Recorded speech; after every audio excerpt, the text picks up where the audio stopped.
Products are shown for demonstration purposes only. The AHA does not endorse or recommend any specific manufacturer or product. In order to show skills clearly, the healthcare providers in this video do not always use personal protective equipment, such as gloves. The following information represents American Heart Association guidelines and best practices for measuring and improving the basic life support skills of the teams you work with.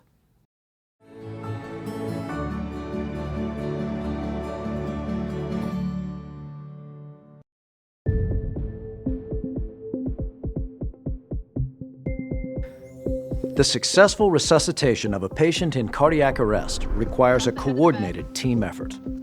Effective teams have providers with well-defined roles, and they work together in a dynamic and timely fashion to prioritize and complete critical tasks.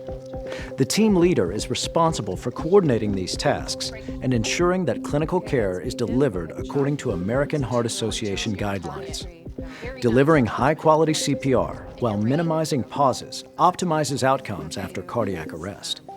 But because of competing priorities, it can be difficult for team leaders to continuously monitor and provide feedback on CPR quality. The CPR coach is a new role within the resuscitation team, and it's designed to address these difficulties and promote the delivery of high-quality CPR. The presence of a CPR coach allows the team leader to focus on other elements of cardiac arrest care. Whether you are a basic life support provider or an advanced life support provider, the role of CPR coach exists to help you and your team deliver high-quality CPR. The most effective way to implement the role of a CPR coach is with a real-time audio-visual feedback device. We'll discuss some of the functions of the CPR coach and how they use feedback devices. First, let's talk about the team layout when using a CPR coach. CPR coaches should stand across from the compressor, always in the compressor's direct line of sight. CPR coaches should also stand next to the CPR feedback display, which is often located on the defibrillator, so that they can effortlessly redirect the compressor's attention to the data provided by the feedback device.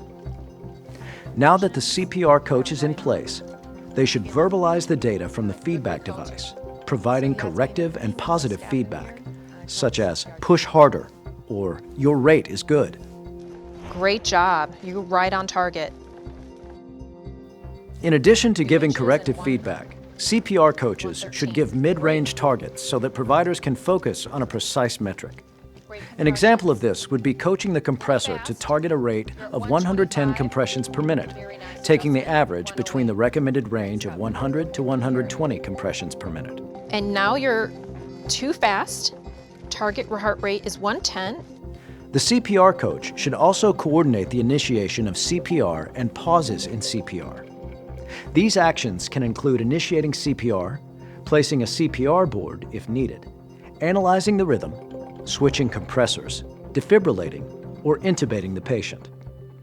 The goal of the coach is to keep all pauses to 5 seconds or less when possible. Switch. Okay, that BF, go ahead Hover. and chart and shock. Clear. Shock.